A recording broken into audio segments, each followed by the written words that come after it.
Hi, and thank you for joining us for the QuEST Observer training for the 2017-2018 school year. Our essential question for the webinar is how can an effective QuEST Observer support student achievement and teacher effectiveness? By the end of the webinar, you will have the knowledge and skills necessary to provide quality peer-to-peer feedback while effectively utilizing the QuEST tool. For our agenda during the webinar, we will discuss the purpose of QuEST, effective feedback in one-on-one conversations. We'll have an opportunity to look at the QuEST tool. We'll talk through what happens during the day of QuEST. You'll have a chance to reflect, and then we'll talk through next steps.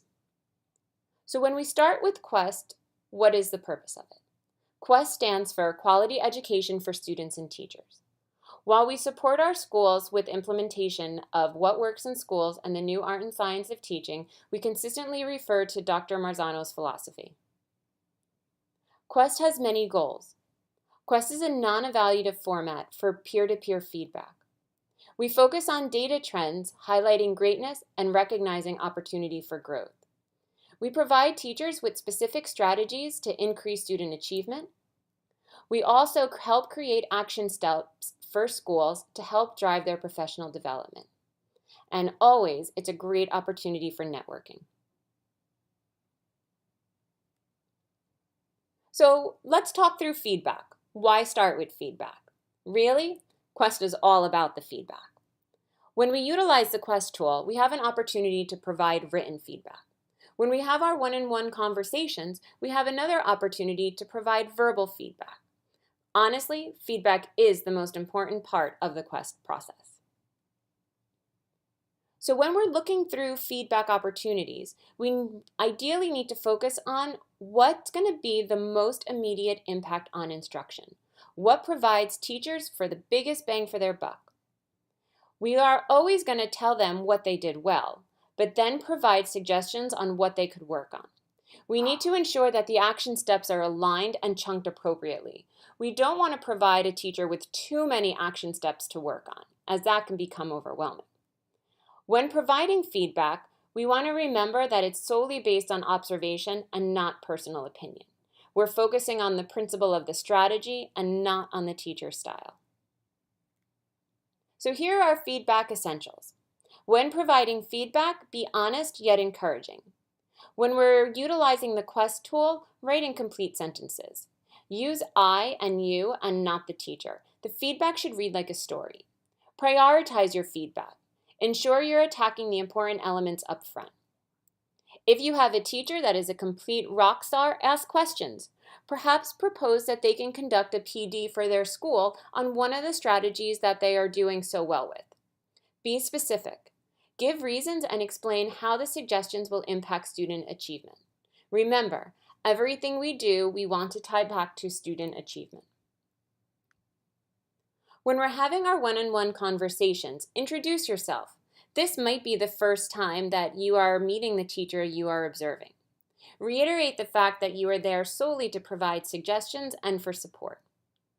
If you get stuck, utilize the reflection sheet to ask those probing questions. We really only want to focus on 1 to 2 areas from the QuEST tool. Please do not go question by question and review the entire tool with the teacher. And again, you can always use your written feedback from the tool as a guide to help steer the conversation. So now let's take the opportunity and listen to what's being said. Here you're going to see 2 QuEST observers talk through their opportunities for growth from a 4th grade team that they observed. Okay, so our first opportunity for growth was chunking and checking for understanding.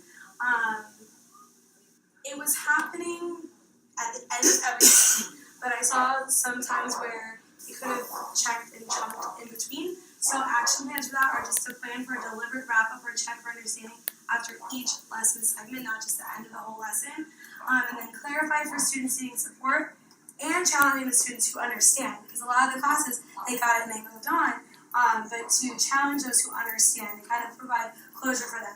So what we have for the 4th grade team is strategies for chunk and chew, which we found online, and it gives them different strategies from turn and talk to drawing an image of what they saw or what they learned about that day or in that section, and then a group summary and just a couple different strategies they can choose from here. And then another article about some scaffolding for the students who need that extra support or how to push the others to the next level.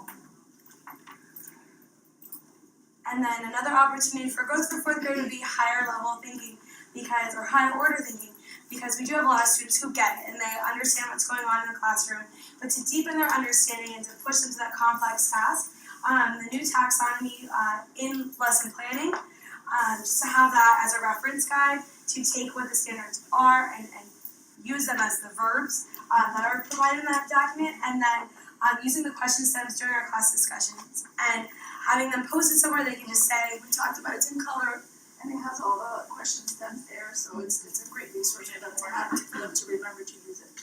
So, your additional resources? So notice when the observers were providing the feedback is very specific and builds upon areas that are already being implemented in the class.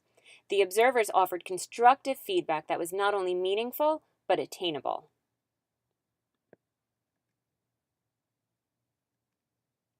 So here is the QuEST tool.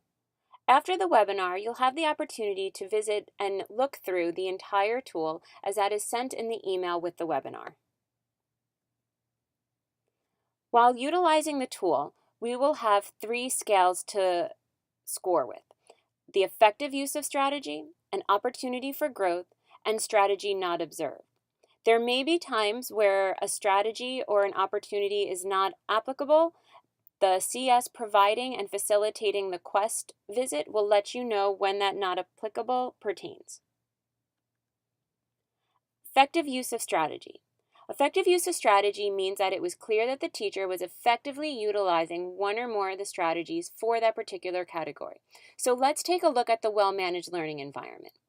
Here, an effective use of strategy would be marked if you observe the teacher consistently following a plan, using positive teacher language, reinforcing positive behaviors, and utilizing solutions based on individual student needs. Opportunity for growth. Here, you would check opportunity for growth if the teacher has implemented one or more of the strategies in this category, but there is room for growth. So for example, you observe a teacher who has a plan in place for classroom management, but needs support with that plan being consistent. Not observed. You would mark not observed if one or more of the strategies was warranted for a particular category, but was not utilized. So again, for example, you observe a teacher who does not seem to have a plan in place and needs support setting up those procedures, the rituals, and their routines. On the tool, the first 6 pieces will be very general information. Please be mindful that when you are filling in this information, number 5 is the school that is being observed. It is not the school that you are representing. On the tool this year, there are 4 opportunities for us to put in school-specific strategic initiatives. During the morning of the QuEST visit, your CS will let you know what the strategic initiatives are for that building. Through 7, 8, 9, and 10, you will type in what the actual specific initiative is for that building. During or in the comment box, you will type in the initiative and then provide the evidence or comments as you see it while you're observing. There are now 3 buckets on our QuEST tool that mimics our Core 16. We have questions pertaining to classroom climate, effective instruction, and data literacy. For each evidence, there are indicators provided. These indicators are possible, but not required, evidences for all these questions. A comment box has been included to help provide evidence or feedback for the teacher. On the tool, number 11 talks about the school-wide behavior plan.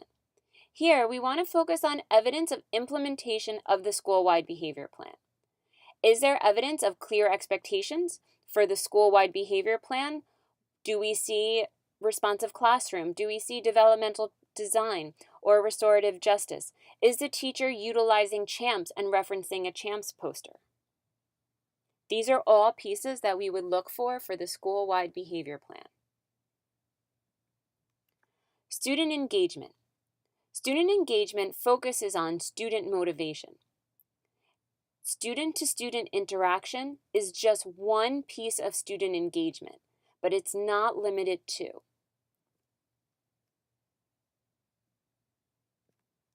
Student check-ins. Please check in with as many students as possible. We want to provide that evidence feedback from a student interview. Were the students able to identify what the objective was? Could they communicate how they are learning towards mastery? Again, we've all been in that situation where an observer checks in with only one student, and we know it's that one student who might be having a bad day. So please check in with as many students as possible. Targeted and differentiated instruction.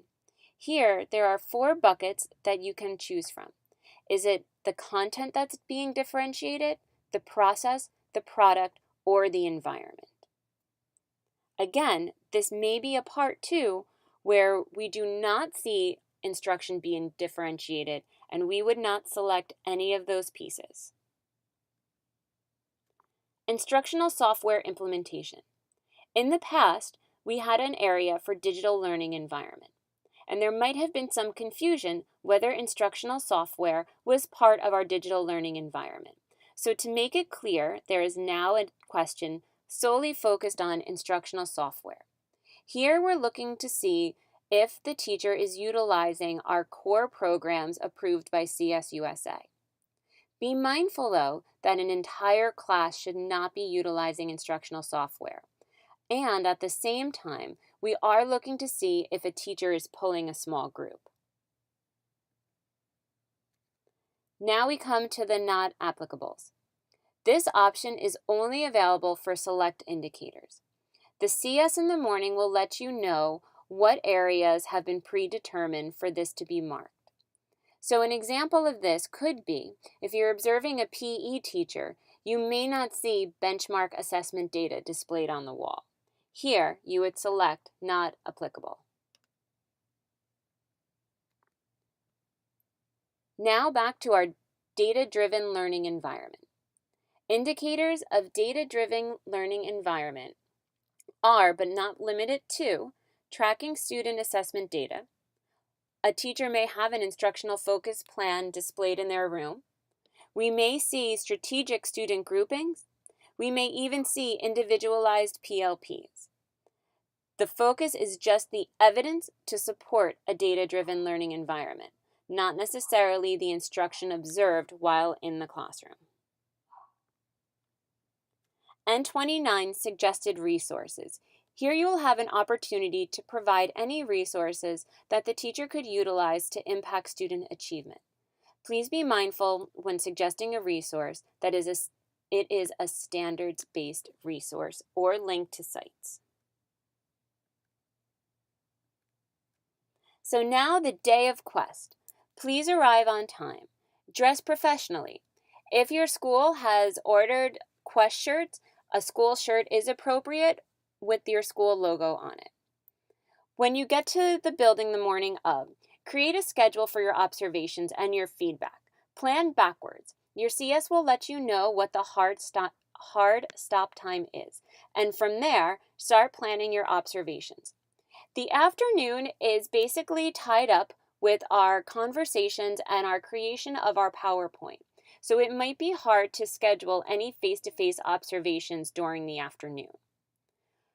While participating throughout the day, you want to ensure that you are staying for the entire day and that you meet with any observers or any teachers that you did not have the opportunity to have those face-to-face conversations with prior to you leaving. And again, the biggest part of QuEST is to enjoy your day. So based on what you just learned, I want you to think about how do you see this impacting instruction at your school, as well as the schools you are going to visit. We want to bring focus to key instructional elements in the classroom, and again, always focusing on increasing student achievement. So now what are your next steps? Please reach out to your CS if you have not already found out which QuEST team you are on and which school you'll be supporting. Please mark your calendars and plan ahead. Make any arrangements for child care for drop-off or pickup. If you need to practice, you can utilize the practice link in SurveyMonkey. So for your exit ticket, we are asking that you log into GoFormative.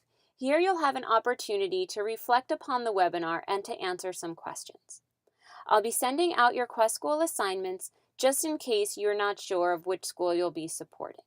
And again, please reach out if you have any questions or concerns. Thank you for attending today's webinar.